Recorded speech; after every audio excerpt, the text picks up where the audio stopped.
اعوذ باللہ من الشیطان الرجیم بسم اللہ الرحمن الرحیم۔ شب نور شب برات کے نام سے معروف اور مشہور ہے۔ اس بابرکت شب کے دامن میں اتنی برکتیں اور اتنی رحمتیں ہیں کہ اللہ جل شان گناہ گاروں کو جہنم کی آگ سے آزاد فرما دیتا ہے۔ ام المومنین سیدہ طیبہ طاہرہ سیدہ عائشہ صدیقہ رضی اللہ تعالی عنہما فرماتی ہیں کہ ایک دن میں دیکھا کہ حضور میرے حجرہ میں نہیں ہیں۔ میں حضور کو تلاش کرنے کے لیے نکلی۔ جنت البقیع میں آسمان کی طرف سر اٹھائے حضور اللہ تعالیٰ سے التجائے کر رہے تھے۔ مجھے دیکھا تو ارشاد فرمایا، عائشہ کیا تم نے یہ سمجھا کہ اللہ تعالیٰ کا رسول تم سے زیادتی کرے گا؟ فرماتی ہیں میں نے عرض کی یا رسول اللہ صلی اللہ علیہ وسلم، میں یہ سمجھی شاید آپ کسی زوجہ محترمہ کے حجرہ شریف میں تشریف لے گئے۔ فرمایا آج لیلۃ النص یعنی شعبان کی 15ویں رات ہے، درمیانی شب ہے۔ اس رات کو اللہ جل شان آسمان دنیا پہ نزول فرماتا ہے اور قبیلہ بنو کلب کی بکریوں کے بالوں سے زیادہ لوگوں کو جہنم کی آگ سے آزاد کر دیتا ہے۔ قبیلہ بنی کلب عرب کا بہت بڑا قبیلہ تھا جو بیر بکریاں پالتے تھے اور لاکھوں کی تعداد میں ان کی بکریوں اور بیروں کے ریوڑ تھے، تو اس قبیلے کی بکریوں کے بالوں سے بھی زیادہ گناہ گاروں کو جہنم کی آگ سے آزاد کر دیا جاتا تھا۔ تو یہ وہ بابرکت شب رحمت ہے، شب نور ہے، جس کے دامن میں اتنی برکتیں ہیں کہ کوئی محروم نہیں رہتا۔ صرف وہ بد نصیب لوگ جو شرک میں مبتلا ہیں، جو سخت کینہ پرور ہیں، جو قطع رحمی کرتے ہیں، قاتل ہیں، عادی شرابی یا بدکاری ہیں، انہیں اس مبارک رات میں محروم رکھا جاتا ہے، ورنہ اللہ تعالیٰ کی رحمتوں کا عموم اس بابرکت راتوں میں اس قدر ہوتا ہے کہ کوئی گناہ گار جو اس کے حضور ہاتھ دعا کے لیے اٹھاتا ہے اور اپنا دامن پھیلا کر اس کی رحمتیں مانگتا ہے، اسے محروم نہیں رکھا جاتا، بلکہ اللہ تعالیٰ سب گناہ گاروں کو جہنم کی آگ سے آزاد کر دیتا ہے۔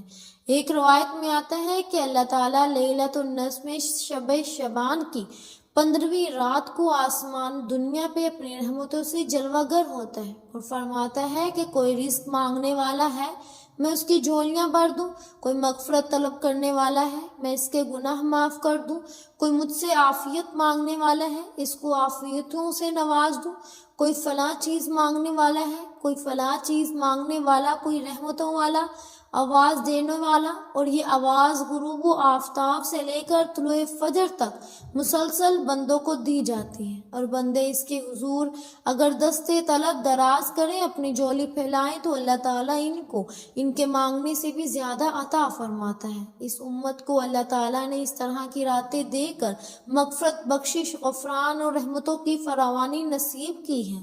میرے حضور نے ارشاد فرمایا، ایک شخص صبح سے لے کر ظہر تک مزدوری کرتا ہے، اس کو ایک ہی رات اتنا ملتا ہے کہ ظہر سے لے کر عصر تک مزدوری کرتا ہے، اس کا وقت تھوڑا ہے لیکن اس کو بھی ایک کی رات ملتا ہے۔ اور تیسرا شخص عصر سے لے کر مغرب تک مزدوری کرتا ہے، اس کو 2 کی رات ملتے ہیں، جبکہ اس کا وقت دونوں سے کم ہے۔ فرمایا پہلی مثال یہود کی ہے، دوسری مثال نصاری کی ہے، اور تیسری مثال میری امت کی ہے کہ اس کو تھوڑے عمل میں زیادہ ثواب دیا جاتا ہے۔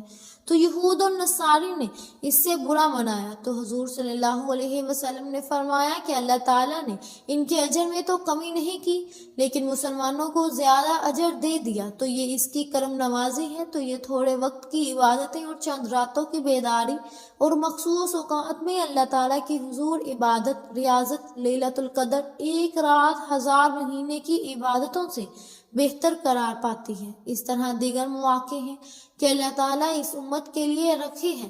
رحمت رب بہانہ بھی طلب، اور یوں بھی پڑھا گیا کہ رحمت رب بہانہ طلب، اس کی رحمتیں قیمت نہیں مانگتی اور اس کی رحمتیں بہانہ تلاش کر دیتی ہیں، تو وہ اپنے بندوں کو بخشنے پہ آمادہ ہے اگر وہ اپنا دامن طلب پھیلائیں۔ قرآن مجید میں ایک مقام دیکھیے کتنا دل آویز ہے۔ ایک جگہ پر ارشاد فرمایا گیا ہے کہ اللہ تعالیٰ تمہیں عذاب دے کر کیا کرے گا؟ اس کی یہ چاہت نہیں کہ تمہیں عذاب میں مبتلا کرے، اس کی چاہت یہ ہے کہ تم اس کی چوکھٹ پہ آؤ، جولی پھیلاؤ، اس سے خیرات اور رحمت مانگو، اور وہ تمہاری ماضی کے سارے گناہ معاف کر کے، ساری غلطیاں معاف کر کے تمہیں اپنی رحمتوں سے مالا مال فرما دے۔ تو وہ بندوں کو بخشنے پہ، بندوں کی مغفرت کرنے پہ آمادہ ہے، اور اس کی رحمتیں بہانے تلاش کرتی ہیں۔ اللہ اکبر۔ اور دوسری جانب اس کے بندے، اس کے مملوک، اس کی مخلوق اور مخلوق کی و گناہ گار اور نیکوکار اس کی رحمتوں کے طالب ہوتے ہیں، بلکہ وہ گناہ کرنے کے بعد جب معافی مانگتے ہیں تو اللہ تعالیٰ کو یہ معافی بہت پسند ہے۔ معافی مانگنا، اس کے حضور اپنے دامن کو پھیلانا، وہ اس کو بھی زیادہ محبوب ہے۔ انسان کی فطرت کے اندر گناہ رکھا گیا ہے۔ آگ، ہوا، مٹی، پانی، یہ ان چار چیزوں کا مرکب ہے۔ اس کے جو عناصر ہیں، اس میں کبھی اعتدال قائم نہیں رہتا، وہ اس سے گناہ سرزد ہو جاتے ہیں۔ گناہ کرنے کے بعد بندے کا اس گناہ پہ اصرار کرنا، اٹھ جانا، ضد کرنا، توبہ نہ کرنا، اللہ تعالیٰ کو یہ پسند نہیں۔ گناہ سرزد ہو جائے تو پھر وہ توبہ کر لے تو اللہ تعالیٰ کو یہ بہت زیادہ پسند ہے۔ جو اس سے ہو سکے دیکھیں وہ اللہ کے حضور پیش کرے، لیکن اس کے اندر جو شاع رکھی گئی ہے، اس کے اندر جو قوت گناہ کی رکھی گئی ہے، اس سے اگر اس سے گناہ سرزد ہو جائے تو پھر وہ اللہ تعالیٰ سے توبہ کرے، اللہ تعالیٰ کی طرف رجوع کرے تو اللہ تعالیٰ اس کی توبہ قبول فرما لیتا ہے، بلکہ اس کے گناہوں کو معاف فرما دیتا ہے اور گناہوں کو بدل کے نیکیوں میں تبدیل کر دیتے ہیں۔ سبحان اللہ۔ جب گناہ نیکیوں میں تبدیل ہو گئے تو جتنا بڑا گناہ گار تھا اتنا بڑا نیکوکار ہو گیا۔ حضرت سیدنا عمر رضی اللہ تعالیٰ عنہ بازار میں جا رہے تھے تو ایک شرابی نے ہاتھ میں بوتل پکڑی تھی شراب کی، تو حضرت عمر ہاتھ میں درہ رکھتے تھے اور آپ کا جاہ و جلال بہت زیادہ تھا۔ یوں ہی حضرت عمر رضی اللہ تعالیٰ عنہما کو اس نے دیکھا تو ڈر گیا اور دل ہی دل میں کہا کہ اے اللہ، آج عمر کے قہر سے بچا لے، میں تیری بارگاہ میں سچی توبہ کرتا ہوں، اور جلدی سے شراب کو بغل میں چھپا لیا۔ اتنے میں حضرت عمر سر پہ پہنچ گئے اور گرج کر کرک کے کہا کہ یہ تیری بغل میں کیا ہے، کیونکہ اس کو بوتل چھپاتے دیکھا تھا۔ تو وہ ڈر گیا اور ڈرتے ڈرتے کہنے لگا، حضور یہ سرکہ ہے۔ تھی تو شراب، لیکن ڈرتے ہوئے بولا، حضرت سرکہ ہے۔ تو حضرت عمر نے کہا نکال۔ جب نکالا تو شراب نہیں تھی، واقعی سرکہ بچ چکا تھا۔ تو جب اللہ تعالیٰ کی حضور کوئی توبہ کرتا ہے، اللہ تعالیٰ اس کے گناہوں کو بدل کے نیکیوں میں تبدیل کر دیتا ہے۔ حدیث پاک میں آتا ہے کہ قیامت کے دن اللہ تعالیٰ ایک شخص کو کہے گا کہ اپنا نامہ اعمال پڑھ، تو وہ نامہ اعمال پڑھنے لگ جائے گا۔ تو نامہ اعمال کے اندر چھوٹے گناہ بھی ہوں گے، بڑے گناہ بھی ہوں گے۔ تو اللہ تعالیٰ سے حیا کرتے ہوئے، شرم کرتے ہوئے وہ بڑے بڑے گناہوں کو چھوڑتا جائے گا اور چھوٹے چھوٹے گناہوں کو پڑھتا رہے گا۔ جب وہ سارے گناہ پڑھ چکے گا اور کتاب ختم ہوگی تو اللہ تعالیٰ اس سے فرمائے گا، میرے بندے تو نے یہ جتنے گناہ پڑھے ہیں میں نے سب کو بدل کے نیکیوں میں تبدیل کر دیا۔ تو بندہ کہے گا، اللہ ابھی تو میرے بڑے بڑے گناہ رہتے ہیں جو میں نے پڑھے ہی نہیں۔ حضور یہ جب بیان فرما رہے تھے تو حضور اتنا مسکرائے کہ صحابہ نے حضور کی داڑھیں دیکھ لی۔ تو پہلے وہ بڑے بڑے گناہ چھوڑے جا رہا تھا، لیکن جب اللہ فرمائے گا کہ میں تیرے گناہوں کو بدل کے نیکیوں میں تبدیل کر دیا، وہ کہے گا ابھی تو بڑے بڑے گناہ رہتے ہیں جو میں نے ابھی پڑھے ہی نہیں۔ تو جب کوئی بندہ اس کے حضور توبہ کرتا ہے، اللہ تعالیٰ یہ نہیں دیکھتا اس نے گناہ کتنے کیے، یہ دیکھتا ہے بندہ آیا میری چوکھٹ پہ۔ اللہ تعالیٰ ہم سب کے گناہ معاف فرمائے اور ہم سب کو سچی توبہ کرنے کی توفیق عطا فرمائے اور سچا پکا مسلمان بنائے اور ہمیں دین کی راہ پہ چلنے کی توفیق عطا فرمائے، سچا پکا عاشق رسول بنائے، آمین یا رب العالمین۔ محترم ناظرین کرام، 15 شعبان تک آپ جو بھی عمل کریں گے اللہ تعالیٰ کے لیے آپ کو ثواب ہی ثواب ملے گا۔ اس مہینے کے واسطے آئیے مل کے دعا کرتے ہیں، آپ کی آمین کی بہت ضرورت ہے۔ اے میرے مالک و مولا، تو رحمان ہے، تو رحیم ہے، تو کریم ہے، تجھے تیرے پیارے حبیب سے محبت کا واسطہ، ہم سب کے کبیرہ صغیرہ گناہوں کی معافی فرما۔ اے میرے مالک و مولا، تو دلوں کے حال بہتر جاننے والا ہے، تو اس سے نہ مانگے تو کس سے مانگے۔ اس مہینے میں ہم نے اپنے بڑوں سے سنا ہے کہ اس مہینے میں نصیب لکھا جاتا ہے، تقدیر کے فیصلے ہو جاتے ہیں۔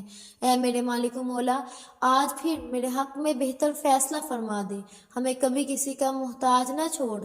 آج جو کوئی ہاتھ اٹھا کر بے روزگار بیٹھا ہے، روزگار تیری طرف سے ہے، تو بہترین روزگار عطا فرمانے والا ہے۔ جو بے اولادی کے لیے بیٹھے ہیں، اولادی کے تانے سن سن کر تھک چکے ہیں، اولاد نرینہ عطا فرما۔ آج جوان بیٹیوں کے بہترین رشتوں کے اسباب پیدا فرما، خصوصاً بالخصوص غزہ، فلسطین اور کشمیر کے مسلمانوں پر اپنا رحم فرما، ان کی حفاظت فرما، ان پر اپنا خاص کرم فرما، جو مانگا مقدر فرما، جو نہیں مانگ سکے بن مانگے عطا فرما، آمین یا رب العالمین۔ ایک بار کمنٹ سیکشن میں اپنے پورے نام کے ساتھ آمین ضرور لکھیے گا، دعا میں آپ کی شمولیت ہو جائے گی۔ اگر آپ کا کوئی مقصد ہے تو آپ کمنٹ سیکشن میں اپنے مقصد کے بارے میں بھی لکھ سکتے ہیں۔ جب دعا میں قبولیت ہو جائے گی تو آپ کا بڑا سے بڑا مقصد بھی پورا ہو جائے گا۔ اب توجہ کریں، اب ماہ شعبان کے مہینے کا خاص الخاص وظیفہ عمل بتا رہی ہوں۔ ایک ایک نقطہ، ایک ایک بات امپورٹنٹ، بہت خاص ہے۔ 1 شعبان سے لے کر 15 شب شعبان تک، شب برات تھی کہ رات سے پہلے آپ نے یہ 2 رکعت نفل حاجت کے پڑھنے ہیں۔ باوضو مصلی پر بیٹھ کر قبلہ کی طرف منہ کر کے آپ نے سب سے پہلے اللہ تعالیٰ کے حبیب صلی اللہ علیہ وسلم کی ذات مبارکہ پر 3 مرتبہ درود پاک پڑھنا ہے۔ درود پاک پڑھنا ہے اور توجہ کریں، ہو سکتا ہے آپ میں سے بہت سے لوگ ابھی تک ویڈیو کو سکپ یا کاٹ کر دیکھ رہے ہوں، لیکن آپ عمل کا، وظیفے کا طریقہ بتا رہی ہوں۔ ایک ایک نقطہ، ایک ایک بات بہت امپورٹنٹ ہے، بہت خاص ہے۔ اگر آپ نے ویڈیو کو سکپ یا کاٹ کر دیکھا، عمل کی کوئی خاص بات، وظیفے کا کوئی خاص حصہ چھوٹ جاتا ہے تو پھر وظیفے کا کوئی ویلیو نہیں۔ اس لیے 2 رکعت نفل پڑھنی ہے، 2 منٹ کا وظیفہ ہے، توجہ کے ساتھ پڑھ لینا، دھیان کے ساتھ پڑھ لینا۔ اللہ تعالیٰ سے جو بھی مانگو گے وہ ذات دینے کو تیار بیٹھی ہے۔ ہمیں مانگنا نہیں آتا، آج میں آپ کو مانگنے کا طریقہ بھی بتاؤں گی اور 2 رکعت نفل کا طریقہ، وقت اور نیت بھی بتاؤں گی۔ شرط یہ ہے کہ ویڈیو کو آپ نے مکمل دیکھنا ہے اور بتائے گئے طریقے سے پڑھنا ہے۔ 3 بار درود پاک پڑھنا ہے۔ درود پاک آپ کوئی سا بھی پڑھ سکتے ہیں، صلی اللہ علی محمد یا صلی اللہ علیہ وسلم بھی پڑھ سکتے ہیں۔ آپ نماز والا درود پاک، درود ابراہیمی بھی پڑھ سکتے ہیں۔ ثواب کی نیت سے ایک بار میرے ساتھ بھی پڑھ لیجئے۔ اللہم صلی علی محمد وعلی آل محمد کما صلیت علی ابراہیم وعلی آل ابراہیم انکا حمید مجید۔ اللہم بارک علی محمد وعلی آل محمد کما بارکت علی ابراہیم وعلی آل ابراہیم انکا حمید مجید۔ آپ نے 3 بار درود پاک پڑھ کر وظیفے کا آغاز کرنا ہے۔ سب سے پہلے اپنے مقصد کی نیت کرنی ہے۔ ہر انسان کسی نہ کسی مقصد کے لیے، کسی نہ کسی حاجت کے لیے وظیفہ پڑھتا ہے۔ کوئی بے روزگار ہے، روزگار کے لیے، اولاد کے لیے، کوئی حاجت کے لیے۔ اب آپ نے یہ نہیں سوچنا کہ آپ کی عقل کہتی ہے یہ کام ہو نہیں سکتا، یا کوئی آپ کا اٹکا ہوا کام جو کئی سالوں سے نہیں ہو رہا۔ آپ نے صرف نیت کرنی ہے، کیونکہ آج کسی بندے سے نہیں، آپ رب کریم سے مانگ رہے ہیں، جس کی ایک کن پر شب برات کی رات ہماری تقدیر کے بند تالے کھول جائیں گے۔ اور آج جو 2 رکعت بتا رہی ہوں، اس سے پڑھتے ساتھ ہی ایک تو آپ کی نصیب پہ لکھی ہر طرح کی مشکل ختم ہو جائے گی، دوسرا اگر آپ 80,000 حاجتیں بھی لے کر بیٹھو گے تو وہ پوری ہو جائیں گی، تیسرا رزق اور دولت اتنا آئے گا کہ آپ کو دوبارہ کبھی کسی کے سامنے ہاتھ پھیلانا نہیں پڑے گا۔ آپ نے کیا کرنا ہے؟ اپنے مقصد، اپنی حاجت کو دل ہی دل میں رکھتے ہوئے سب سے پہلے نمبر پر اعوذ باللہ من الشیطان الرجیم بسم اللہ الرحمن الرحیم پڑھ کر وظیفے کا آغاز کرنا ہے۔ دل میں اپنی حاجت کو رکھتے ہوئے سب سے پہلے نمبر پر جو وظیفہ پڑھنا ہے وہ ایک اللہ تعالیٰ کا یا صفاتی نام ہے، یا وہاب، یا وہاب، یا وہاب۔ آپ نے 11 بار پڑھنا ہے اور اپنے مقصد کے لیے کامیابی تک آپ نے دعا کرنی ہے۔ اور اگر آپ جلد امیر و کبیر ہونا چاہتے ہیں، راتوں رات امیر ہونا چاہتے ہیں، صبح مانگے شام سے پہلے اپنی ہر حاجت کو پورا کروانا چاہتے ہیں، آج ہر کوئی بے صبر ہے، تو آج اپنے تمام بے صبر بہنوں اور بھائیوں کے لیے یہ وظیفہ لے کر آئی ہوں۔ آپ نے یہ تسبیح کے دانوں پر پڑھ لیں، یہ ہاتھ کی انگلیوں پر پڑھ لیں، یا وہاب، یا وہاب۔ آپ نے 11 بار پڑھنا ہے، 11 حاجتوں کو پورا فرما دے گا۔ آج رب کریم سے اپنے اوقات نہیں، رب کی عظمت کے مطابق مانگیے، اللہ تعالیٰ آپ کی ہر ناممکن حاجت کو ممکن بنا دے گا۔ وہ جو ساری عمر نہ مل سکا، آج یہ وظیفہ مکمل پڑھتے ہی مل جائے گا۔ ماہ شعبان کا خاص اعمال آپ کو روزانہ بتاتی رہتی ہوں، اس کے لیے ویڈیو کو زیادہ سے زیادہ شیئر کرنا، لائک کرنا اور چینل کو ضرور سبسکرائب کرنا، تاکہ شعبان کے یہ خاص وظیفہ آپ تک روزانہ کی بنیاد پر پہنچتے رہیں۔ یا وہاں وہ 11 بار پڑھتے ہیں، آپ نے فوری طور پر کرنا ہے۔ اس کے بعد 2 رکعت نفل حاجت کی نیت سے پڑھنے ہیں۔ نیت کا طریقہ سنیے اور سمجھ لیں۔ آپ نے اپنی حاجت کو، اپنے مقصد کو ذہن میں رکھتے ہوئے 2 رکعت نفل کی نیت سے کھڑے ہو جانا ہے۔ 2 رکعت نفل صلاۃ الحاجات کی ثنا واسطے اللہ تعالیٰ نے منہ حرام میرا قبلہ شریف اللہ اکبر پڑھ کر کھڑے ہو جائے۔ پہلی رکعت میں سورہ فاتحہ کے بعد 10 بار سورہ اخلاص پڑھنی ہے۔ قل هو اللہ احد اللہ الصمد لم یلد ولم یولد ولم یکن لہ کفوا احد۔ سورہ اخلاص سب کو آتی ہے۔ پہلی رکعت میں سورہ فاتحہ کے بعد 10 بار سورہ اخلاص پڑھنی ہے۔ رکوع سجود کے بعد دوسری رکعت میں کھڑے ہو جائیں۔ دوسری رکعت میں کھڑے ہونے کے بعد سورہ فاتحہ کے بعد 11 بار سورہ کافرون پڑھنی ہے۔ سورہ کافرون آپ نے پڑھنی ہے 11 بار۔ سلام پھیرتے ہی آپ نے فوری طور پر سجدے میں چلے جانا ہے۔ یاد رکھیے گا یہ 2 رکعت نفل بے شمار فائدے رکھتے ہیں۔ ایک تو آپ کے نصیب کے بند تالے کھل جائیں گے، 80,000 حاجتیں پوری ہو جائیں گی، رزق دولت شہرت جو مانگو گے، جتنا مانگو گے، جیسا مانگو گے، اللہ تعالیٰ جھولیاں بھر کر نوازے گا۔ آپ نے توجہ کے ساتھ دونوں ہاتھ پھیلا کر مانگنا ہے، بیکاری بن کر، فقیر بن کر۔ یہ 2 رکعت نفل نہ حاجت کے پڑھنے ہیں، اور یہ 2 رکعت نفل حاجت کے پڑھتے ہوئے آپ کی جو بھی مراد ہے اس کو دل ہی دل میں مانتے جائیں۔ اللہ تعالیٰ قرآن پاک میں فرماتا ہے کہ اعمال کا دار و مدار نیتوں پر ہے۔ آج آپ اس مقصد کی نیت کر کے یہ 2 رکعت نفل پڑھیں۔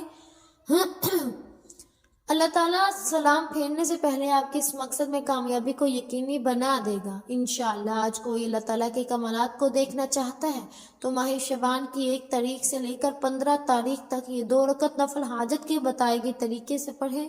2 رکعت نفل پڑھیں، انشاءاللہ آپ کی تمام حاجات، تمام پریشانیاں، دکھ تکالیف دور ہوتے چلے جائیں گے، آمین۔ امید ہے کہ آپ کو ہماری آج کی ویڈیو بہت پسند آئی ہوگی۔ اگر آپ کو ہماری آج کی ویڈیو پسند آئی ہے تو ہمارے چینل پاکیزہ وظائف کو سبسکرائب کریں، لائک کریں اور شیئر کریں۔ ملتے ہیں اگلی ویڈیو میں، تب تک کے لیے اپنا بہت سا خیال رکھیے گا۔ اللہ حافظ۔